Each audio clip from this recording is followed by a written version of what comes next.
What were you taught in school that you later learned was completely untrue? All of chemistry. About 3 times. Electrons are little balls that circle around the nucleus. Just kidding. Electrons move in these little clouds around the nucleus. Just kidding. Electrons move in these different hybrid clouds. Just kidding. Electrons are clouds. Just kidding. Frick you. Also, light only moves in straight lines, except when it doesn't. Our gym teacher told us your body temperature increases by 40 degrees when you run. When we pointed out you go to the hospital a fever over 103, she told us it was different and to stop acting smug. The sun is half star, half planet. I had a middle school teacher who told us that Buddhists have to pray to Buddha 3 times a day. Took me till high school before I realized he was probably thinking about Muslims. Edit. Yes, I know Jews pray 3 times and Muslims pray 5 times a day. The point being, the dude was pretty thoroughly wrong. You can't take a bigger number away from a smaller number. OMG yes. I just remembered when we learned about negative numbers, I was so goddamn pissed off and upset. Nowadays, I tutor young kids, and when this question comes up, and I will take the time to try and explain it in a very simple way that won't cloud or confuse them. One time though, a kid got excited about what he learned and showed it to a friend and came back to me next week and said his teacher said I was wrong and that it's impossible to subtract big number from a small one. Come on.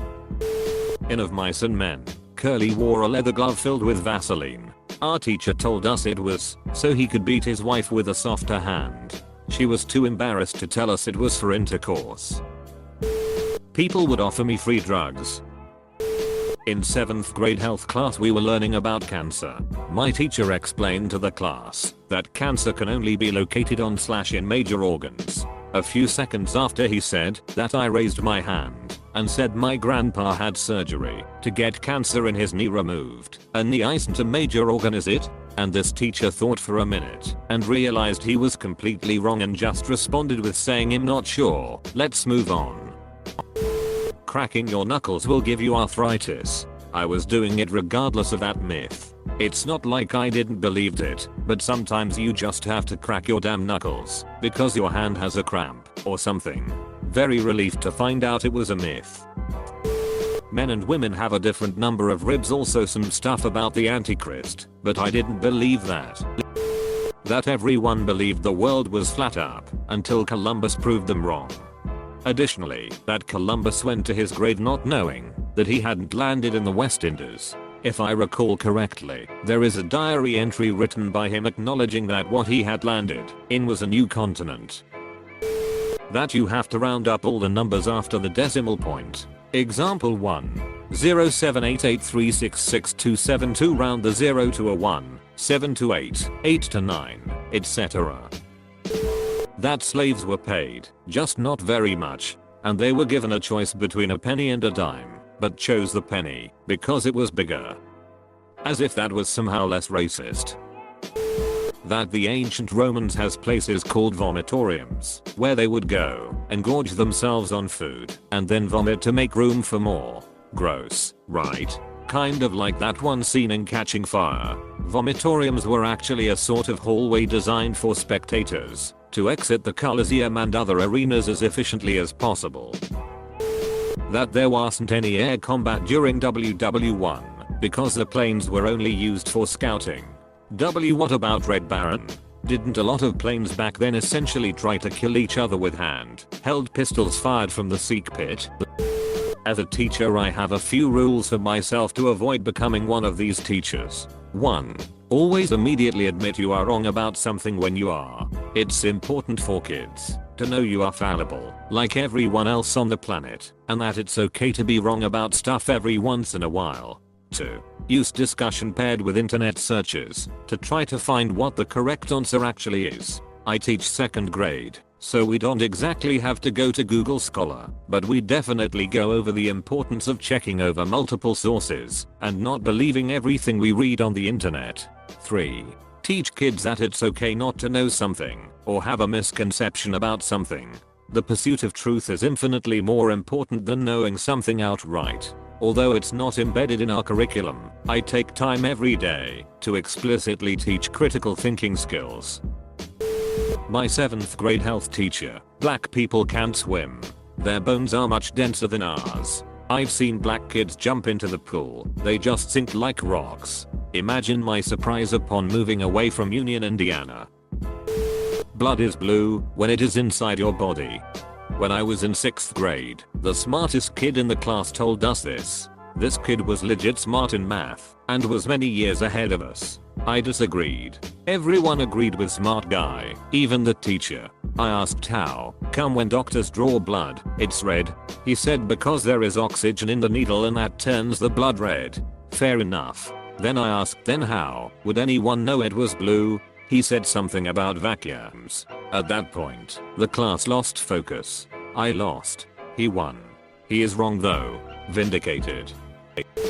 While silly Americans spent millions building a zero-gravity pen that could write in space, the Russians used pencils. Actually, NASA programs previously used pencils, but because of the substantial dangers that broken pencil tips and graphite dust pose to electronics in zero gravity, the flammable nature of wood present in pencils, and the inadequate quality documentation produced by non-permanent or smeared record keeping, a better solution was needed. Russian cosmonauts used pencils and greased pencils on plastic slates until also adopting a space pen in 1969 with a purchase of 100 units for use on all future missions. NASA never approached Paul Fisher, the inventor, to develop a pen, nor did Fisher receive any government funding for the pen's development.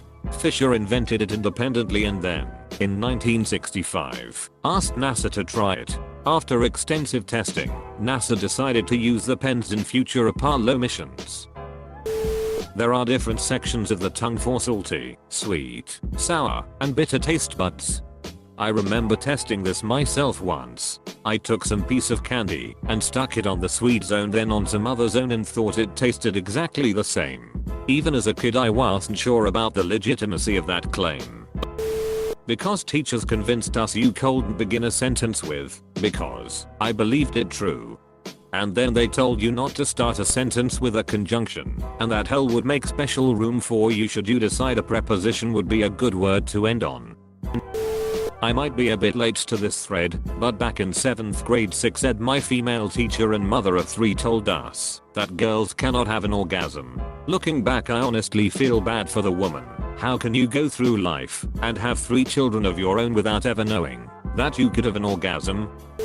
1. Future employers will see how many detentions you have had during school. 2. There are 52 states in the USA. This was a mistake in a textbook, so this was taught to a whole generation of Austrians, probably also Germans. 3. In a geography class, a student asked why the north of Ireland was part of the UK. The professor replied, because Ireland gave it to the British. Coming from a very patriotic Irish family, this was a shock to say the least. 4. High school teachers told me how professors in college university don't help you with anything, and you're completely on your own. After explaining difficulty I had with one of my papers to my professor, he gave me the names of about 5 to 6 authors he knows right on the subject and essentially gave me half my research. Another time, a professor actually loaned me a copy of a book the library was out of, so I could photocopy a chapter 1 needed for my final paper. Most of my professors would answer questions over email or after class too. Professors help more than high school teachers in most cases. North is up, south is down, east is to your left, and west is to your right. My world cultures teacher wasn't the best. I knew it at the time, but my science teacher in 8th grade taught that the Big Bang Theory was the idea that the moon was formed by a collision between Earth and a Mars-sized asteroid. I told her this was not the case, and her excuse was that it was simplified so that everyone could understand it better. Edit. To be clear, I know that is how the moon was formed, but the teacher was trying to say this was the Big Bang, like the beginning of the universe, even wording it as such. Edit 2. Yes, the moon and the modern Earth were formed by a massive impact between Proto-Earth and another object called Theia. This is, however, not the Big Bang Theory, and was not the beginning of the universe. First year in college, The year was 2000. My intro to Campsy professor looked at me with two heads when I asked him if the exams were open book. His response, after the shocked pause, was something along the lines of, "Do you think you'll have access to the book when you go into the real world?" It was my time to mirror his look of shock, as I had just completed my second year of co-op employment through my trade school, where I was employed as a DB admin and web developer, and had not only books to reference, but also W3 school com bookmarked an IE6. Got a slightly different reply in a chemistry test, which possibly might make a difference. Many things in your later life you'll be able to look up. Most of your work you'll double check. However, if the storage is on fire, you really need to know by heart and right now whether it's a good idea to flood the area with water. Some things you need to learn. I can accept that some tests need to be without sources. In kindergarten, the teacher's aide told us that north is always forwards, no matter which direction you are facing. During recess, I figured out which way north really was and told her. Her response was, "Only if you are facing that way." Edit. Her first language is English. I think she thought that we were unable to understand north/south/east/west, and she got really mad at me when I proved her wrong. Until she was eventually fired a few years later. She tried to punish me with anything possible. For example, when I talked during lunch, she moved me to a different table. My junior year of high school, one of my teachers told the class that you can only get STDs from drug users and homosexuals. She also said that there are millions of baby angels in heaven looking for the right mommy and daddy to be born to. This was in 2012. Went to private Christian school. The one I always got was, when you're out there in college and the real world, you need to be firm in your faith. People will challenge you left and right. Professors might try to debate you and break you down, and other people will be bombarding your faith everywhere you go. Thanks for the scare tactics, but the most conflict I've had was with a classmate, and it went, "Oh, you're Christian. I was raised Catholic but am atheist now. What did you get for number 7? Edit. Wow, this blew up. Instructor at a state school here. If anything, most of us are terrified to even touch on the topic of religion in class for fear of bringing up a debate where nobody is going to budge. If we come out as religious, we're prejudiced. If we don't, we're queer, liberal, atheist, hippie feminists who would love nothing better than to rip your faith to shreds in front of you. It's a lose-lose, man. I just pretend like it doesn't exist, and I teach in the humanities. That you don't have any rights in school. Like, at all. No freedom of speech, no freedom of expression, nothing. This was in public school in the early 2000s. That if I did something that made the teacher mad, it would go on my permanent record. I remember being in a grade 10 science class and learning that everything I learned in grade 9 science was a lie. From what I understand, sciences are just one long chain of okay. It's not like that. It's actually more like this. Wikipedia is a terrible resource that is often inaccurate because literally anyone can instantly change literally any article. Wikipedia checks every edit within 24 hours. And they definitely screen new users somehow. I tried editing a small backwater page once for shoots and giggles and my edit never happened. More importantly, Wikipedia has stood up to every instance of cross-referencing that I've done, and I've written a decent number of research papers. Edit, changed formatting and a few words for clarity. I had a psychology class in high school where we did a whole unit on dream interpretation, Jungian symbols and the metaphor of different events. Get to college, and one psychology degree later I've been told about 15 times that Jung was too high to find his toes and is barely more credible than Freud. Dream interpretation is basically useless. When I was in kindergarten, my teacher told the class that thunder was made when the lightning split the clouds and they slammed back together. Believed that beach till high school. History. I'm from the Eastern Europe, formerly from Soviet Union. When my parents studied history, they learned that the Western Alliance were the bad guys throughout the history. When I went to school independent Estonia, now I learned that the Soviets were bad guys. I've learned enough to know that both sides did horrible things and we shouldn't just blame one or another. Edit. Wow, this blew up. Going to answer some replies now. The five senses are a total myth. There's also a sense of balance, time, hunger, and creeping dread you feel viscerally upon opening the Book of the Dead, Necronomicon. Last I've heard, there's over 20 of them. When I found out in 1984, then 14 years old Austrian, that West and East Germany were separate countries and didn't have a peace treaty, I asked my history teacher when there would be one, and he said, probably never. I think people don't realize how the global divide between East and West seemed beyond repair in the mid-80s. Global nuclear destruction seemed inevitable. It was just a matter of time. All of my grade 12 teachers told us that in university we would just be a number, but I went to a relatively large university and most of my professors took the time to learn our names. I was homeschooled up through high school, so my parents could teach me their fundamentalist young earth creationism as fact, and keep me oblivious about what everyone else was learning in public schools. I was also sheltered from interacting with many non-Christians, so learning the truth about some things is still a shock. Some interesting things that I can think of that have shocked people. Dinosaurs lived at the same time as humans. The fall of Rome was because of the gays. Always the gays. The earth is 6,000 years old. The flood happened exactly the way it says in the Bible, with Noah's Ark and all. This killed the dinosaurs. Everything in the Bible is 100% historically accurate and was taught like a history book and a timeline of the world. American slavery, though a negative thing, had the positive outcome of spreading the gospel to Africa. Christians were the ones who abolished slavery. Women are more prone to believing lies and being deceived than men, and feminism is a bad thing. Edit. Formatting. Grown up in Scotland, we were taught the Loch Ness Monster was real. We were taught how tall it is, how it survived, and what type of dinosaur it is. This wasn't just things we were told, it was in a textbook.